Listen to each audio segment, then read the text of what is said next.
The stories shared on It Takes Balls are unique to the individual sharing. Always speak with your trusted medical provider for treatment options specific to you. Welcome back to It Takes Balls, presented by Testicular Cancer Awareness Foundation. Today's guest is a caregiver. We've previously spoken to her husband, Dr. Will Flanary, aka Dr. Glaucomflecken. Today we're joined by Lady Glaucomflecken and part of the Knock Knock Hi podcast. So Kristin Flanary, thank you so much for being here. Thank you for having me. So as mentioned, you are or previously were a caregiver for your husband, Will, during his testicular cancer journey.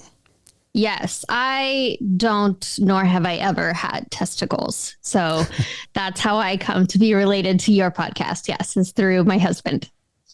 Yeah. So, I mean, a lot of our audience is that of the caregiver, and that is just as important of a role as the actual patient in this. I believe I saw in your Instagram bio, it said co-survivor. Yes. So, Yep. I mean, talk about the meaning of that term.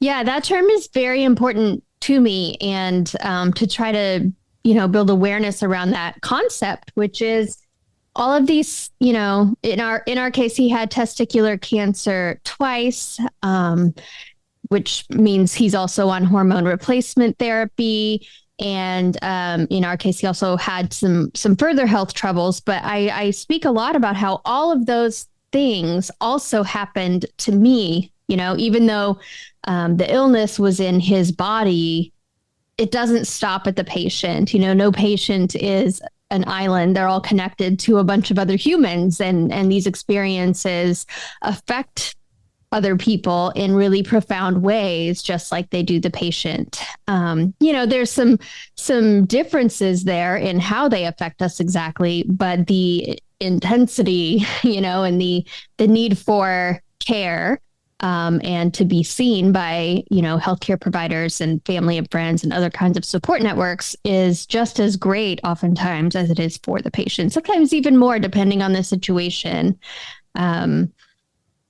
I don't know that, in the case of testicular cancer, it's probably, fairly even 50-50. My husband also had a cardiac arrest. And in that case, he didn't remember that. Obviously, he was unconscious. But I remember the trauma of that very well. And so, of course, that affects him as the patient in certain ways, but it also very much affects me in ways that it doesn't affect him. And vice versa. So I think it's complicated, and our system is just set up to see the patient. And I think it's really important to see the people who are really closely tied to the patient as well, and think of them as co-patients or co-survivors, because it is happening to them too. Yeah. I mean, when I went through this journey in my story, like my parents were my rock, and I always joke that they kind of did all the worrying for me. So right. I don't know what that was like in you guys' relationship, because you guys, if I remember correctly, you already had a child the first time. Mm-hmm. You were married, and he was in med school. Yep, that's right. I had just finished graduate school. We had a 1-year-old, almost one, and he was still in medical school. And he discovered a lump on his testicle, and we got it checked out, and they did surgery that day. And, that was that. And there wasn't a lot in the way of treatment for that one beyond the surgery, but it did definitely have an effect mentally on both of us. We were in our, late 20s, probably about 27 when that happened. And it shakes your sense of, invincibility, or that, you're still in the part of your life where good things are supposed to be happening to you, and things are building rather than deteriorating, and it just shakes that idea, and your sense of identity. And then, of course, having a child, it also, when you're faced with a word like cancer, it just makes you think about what happens if he's not here, what happens, if it comes back, or if it turns out it has spread, or, any of these things that you worry about in those cases. I always hated hearing, oh, well, at least it's a good cancer, because no cancer is a good cancer. I take the point. I understand the meaning of that, but it's it's still, it's insensitive because every time you have cancer, no matter what kind it is, it's scary and it changes your kind of sense of identity and your sense of your future. Can you recall, like, when he first got the diagnosis, were you with him in the appointment, or did he call you? And like, what were those emotions when you first heard it from him or from the doctor with him? Yeah, I was there.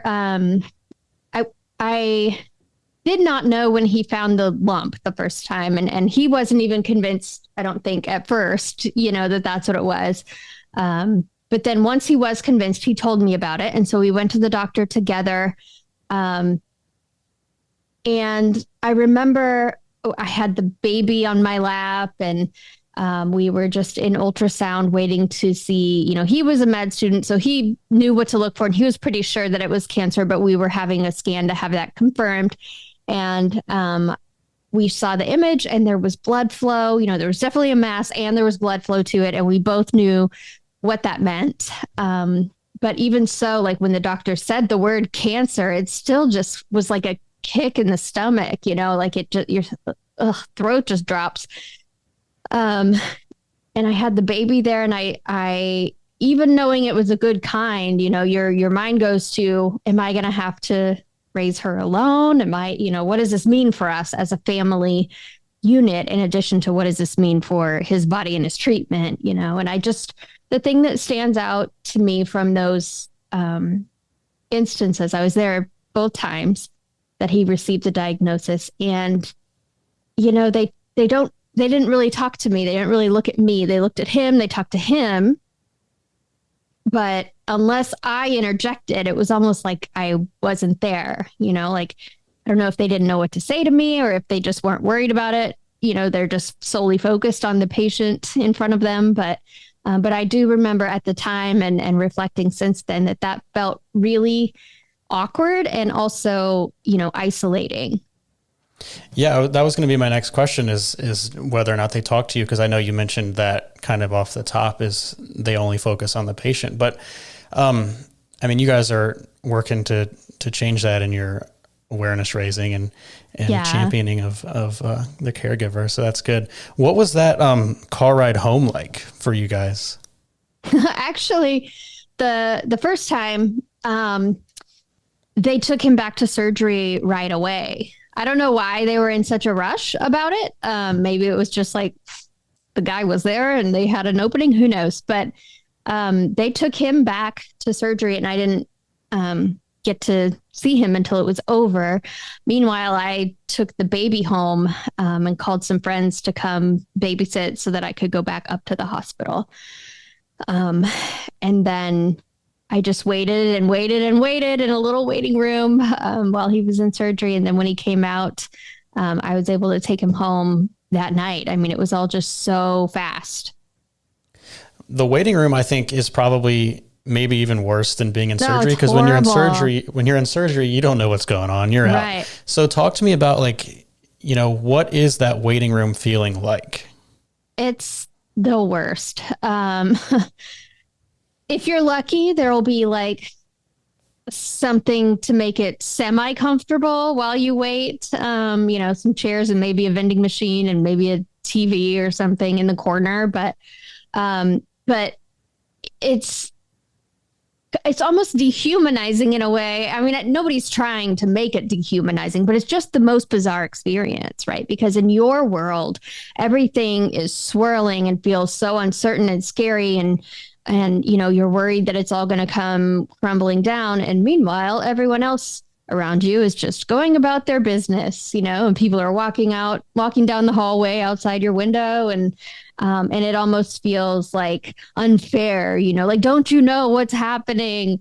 But of course, they don't. And I think that feeling is common for everyone who's going through something difficult. But it's hard in the waiting room because you don't have a lot of information. I've been in some where they're better about that than others, but even in the ones where they're trying to give you updates and things, of course, there's never going to be an update that is as good as being able to be with your person and see for yourself, what's going on? How are they doing? How are they responding? Do they do they look okay? Is there color in their face? Is there not? It's, do they look uncomfortable? And, the people that come in with the patient, so your parents in your case, or, the spouse in our case, they know that person better than anyone else, or they wouldn't be the one there, and there's all these little things you can look for to get cues from your person about whether or not they're okay. And so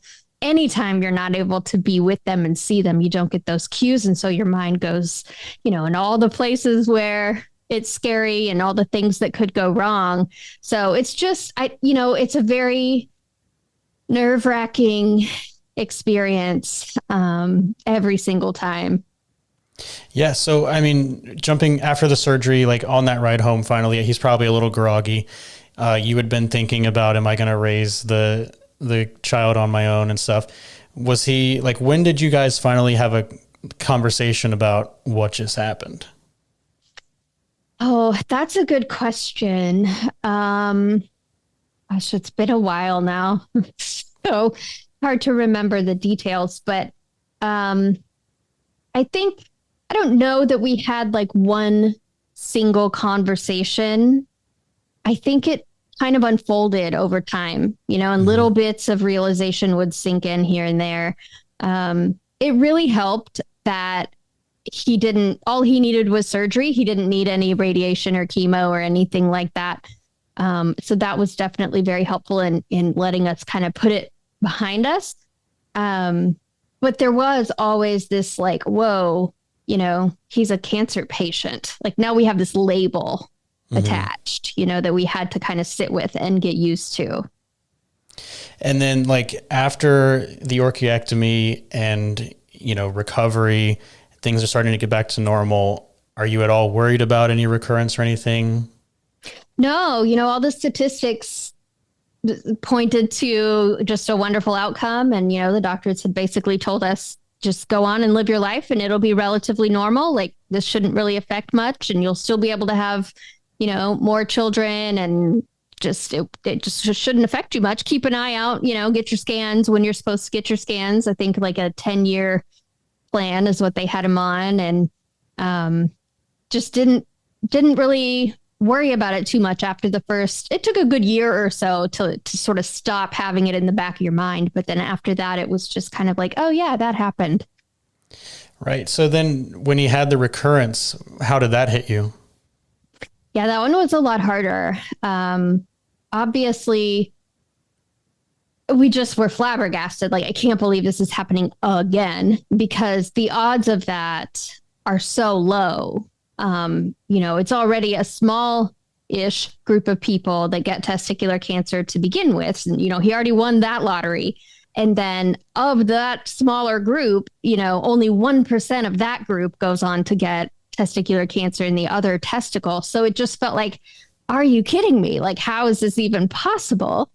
It took a while to sort of wrap our mind around it. And then it came with a lot more consequence for us. Again, he only had to have surgery, and that was great. He didn't need radiation or chemo.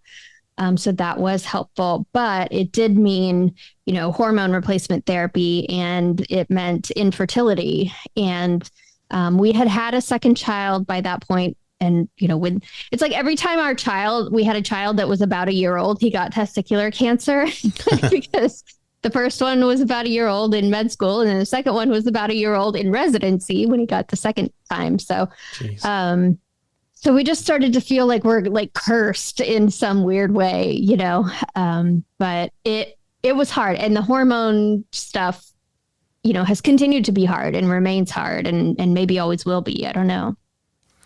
Yeah. I mean, he talked about, if I'm remembering correctly, the hormone replacement therapy, like being on the skin and then not being able to touch the kids.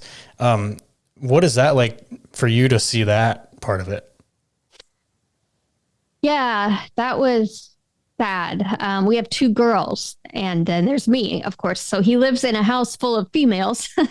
And then he was taking these, the patches, the testosterone patches. And yeah, we had to be really, really careful about where they, how he could hold them and just trying to make sure that they didn't touch those patches at all. And when they're that little, it's hard to tell them that, it's hard for them to remember and understand. And so it was like constantly just like, don't touch that, and it just was another, like, it's a physical reminder and like a thing that is now inserted into your day, that you have to worry about that you didn't before. And it just makes it all seem, like it's never far from the forefront. With the testosterone stuff, do you notice did you notice at all through the whole journey, like any changes in his mood and things like that? Because I know that before, like after chemo and stuff, like I feel more irritable or more easily irritated. Like, is there anything like that for him from your perspective? Oh, yes. Sometimes I joke that sometimes his PMS is worse than mine. And I mean, I'm joking, but I'm also not joking. So hormones are pretty powerful little things. So it has taken a long time and we're still actively working on trying to get his hormones right. And, we are 10 years out from the first diagnosis and 7 from the second one. So he did the patch and then he also did the gel. I can't remember which order those went in, but those were kind of the first 2 attempts. And then he moved on to the weekly injections and he did that for several years. And then we were actually speaking at a conference full of urologists and we were talking about this aspect of the hormone replacement therapy. And they were like, well, why don't you look into I don't remember what it's called, but it's the little pellet that gets inserted under the skin. Mm-hmm. And so that's what we're doing now. But yeah, we're still just at the beginning of getting all that figured out. So you can definitely tell when it's about time to go in again, or when he was on his shots, you could tell when it was, the end of the 7 days and he was about to need another one.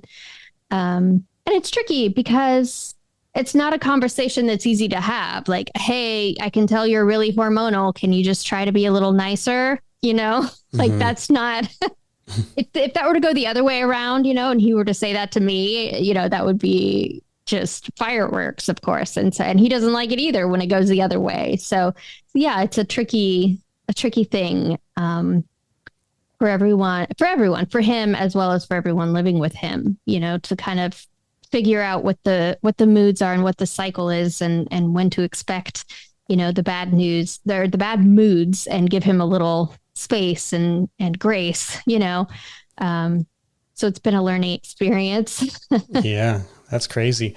So having 2 daughters, obviously they're not going to have testicular cancer, but right. We know that, and I'll let you tell the story of the third event that you guys have had happen to you guys, but having 2 daughters, how do you kind of broach these medical,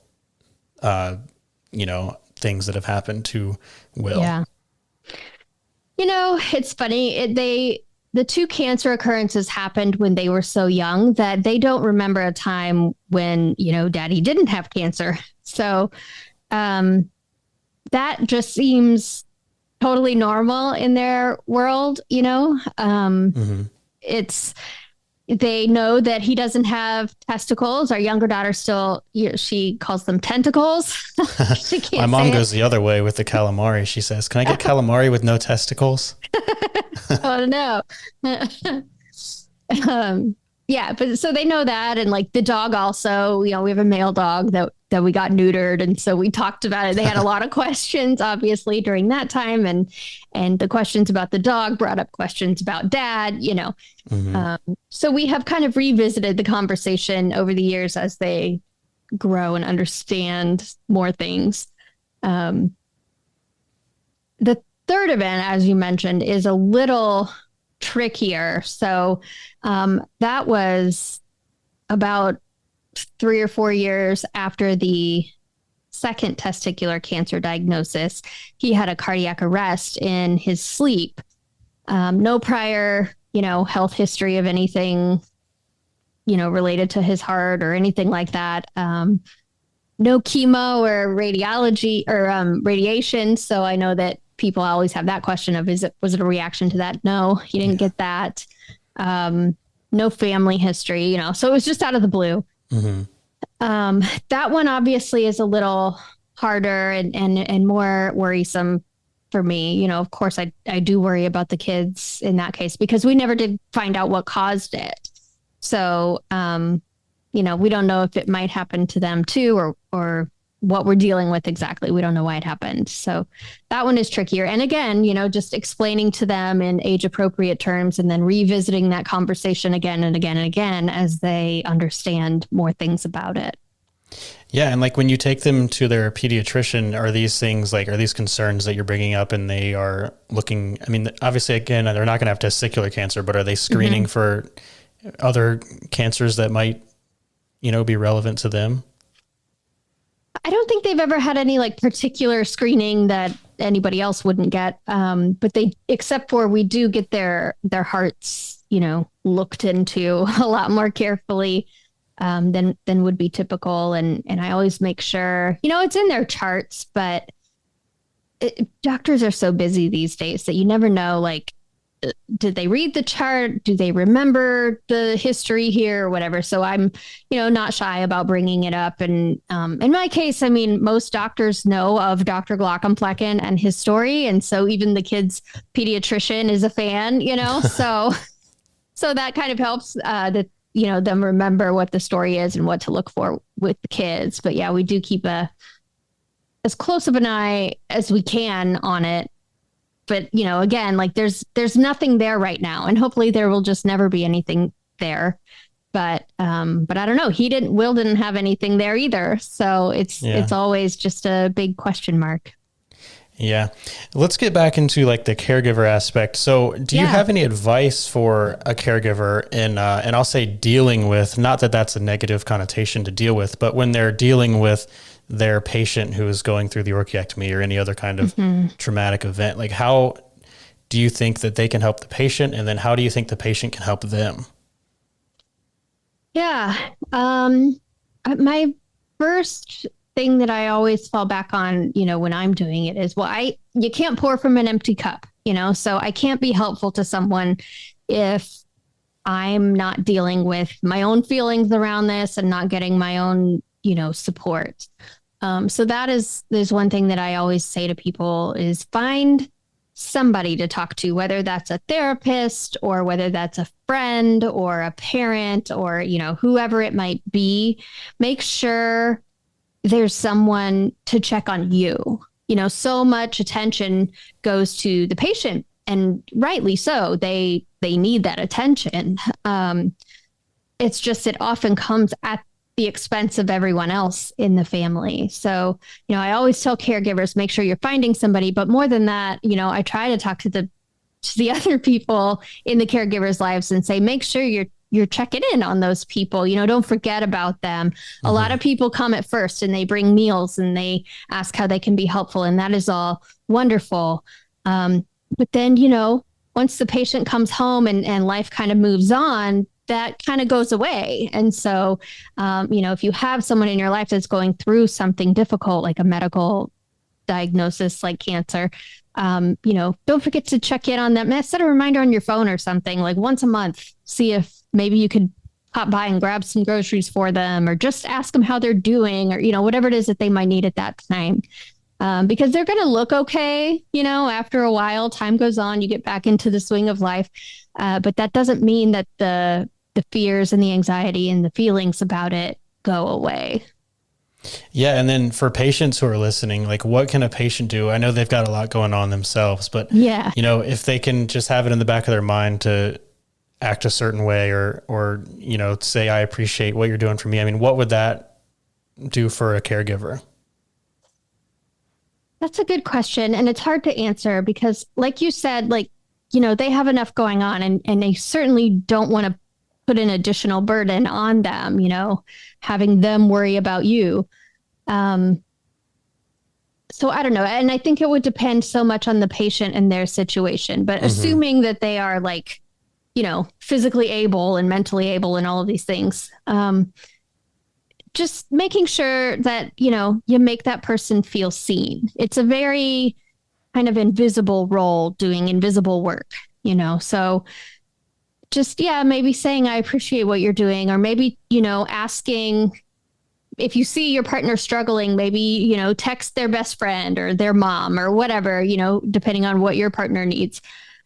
Just kind of keep an eye out for them, make sure that they're not slipping too far into becoming someone you don't recognize anymore. Is there anything that you want to talk about that I didn't ask about?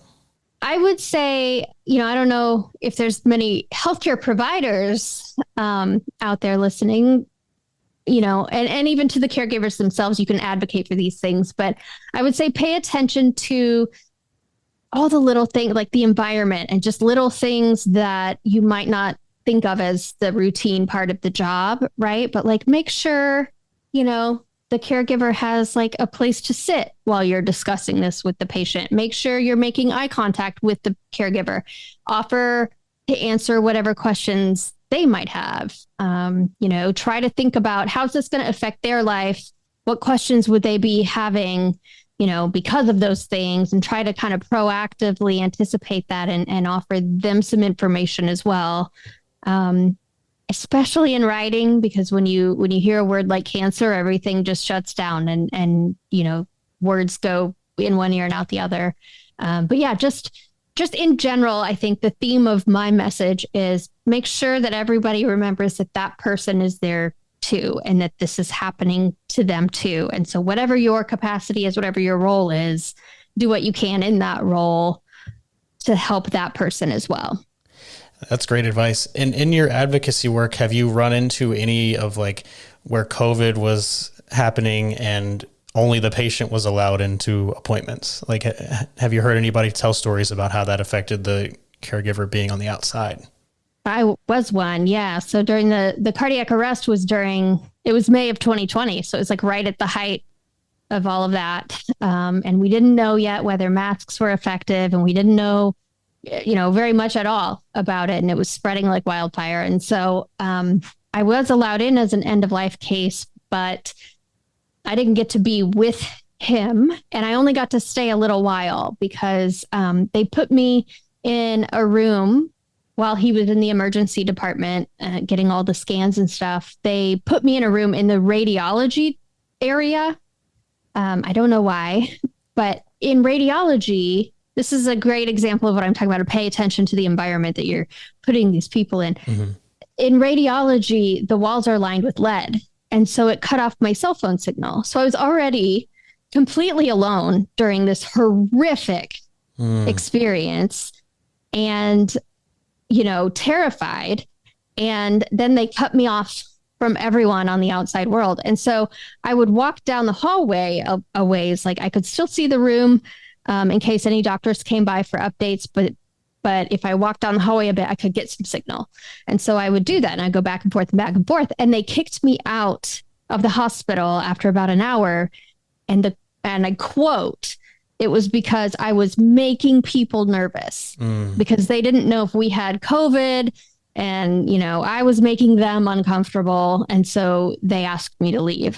I really hope that because of the timing of that and just everything was up in the air, that is why that was such a terrible experience. But I think probably, some version of that happens all the time, where the specifics might be different, but the general problem is the same.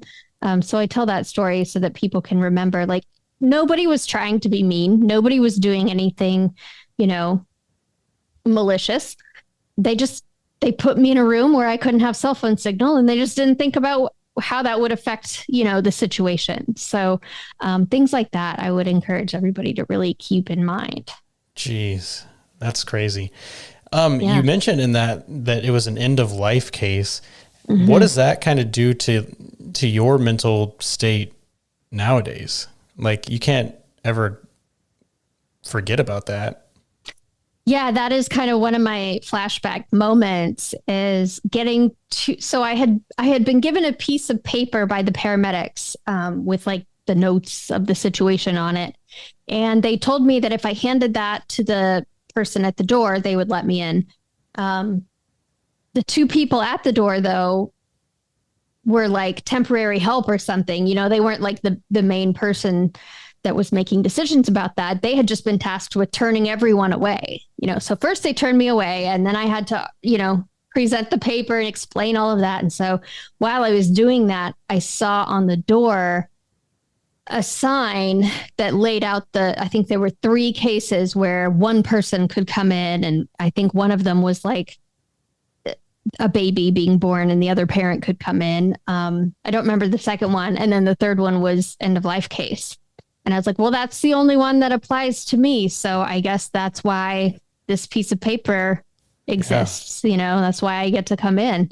And yeah, no one had said it to me in that way. And I was just in shock. You can't really think very straight in times like that. And it hadn't sunk in, that it was an end of life case, right? That he very well could be dying. And it took me actually several weeks afterward to realize, oh no, he did die. It's just, they brought it back, So that was definitely a kind of a flashbulb moment for me of like, oh, this is an end of life case. And that really freaked me out. And then they put me in a room alone. So it was not a good situation. Yeah. And the cardiac arrest case, as you mentioned, is not related to the testicular cancer, but it is a powerful story. And I know that you are a big proponent of CPR. So yes, you can get on your soapbox for it. Yeah, that's right. So I did CPR for 10 minutes on him before the paramedics arrived. And the 911 dispatcher is my absolute hero because she's the one that recognized that that's what was needed. I'm not medical. I'm not trained. I'm not certified. I'm not, nothing. I'm just like a regular lay person.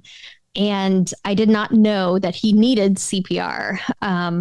And so she told me to do it and she walked me through it. And so I really credit her with saving his life. And it was the CPR and the CPR alone that gave him a chance to be brought back.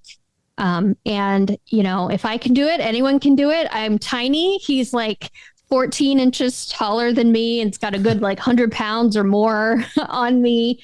I had just had a cervical disc replacement a few months before. I was not in any sort of good physical condition for this, but your adrenaline kicks in and you can just do it. And so I always encourage people, you can't really hurt them because if they need CPR, they're already dead essentially. And so, all you're doing them is giving them the best chance they might have of being able to come back. And if they don't need it, they will definitely let you know. So there's no, just go for it. And, hopefully you can help them. And if they don't need help, they'll tell you. Yeah, that's great. So I mentioned off the top, Knock Knock Hi. So tell me about Knock Knock Hi. Yeah, Knock Knock Hi with the Glaucomfleckens is our new podcast. So Will and I co-host, and it's a medical comedy podcast, and we bring on a different guest every week, and we hear stories and we play games, and it's just really about highlighting, the human side of medicine. What is it like to go through this crazy, medical training journey and to do this bizarre job, and trying to really highlight that doctors are humans too, and just bring a little bit of levity and humor and fun into it as well.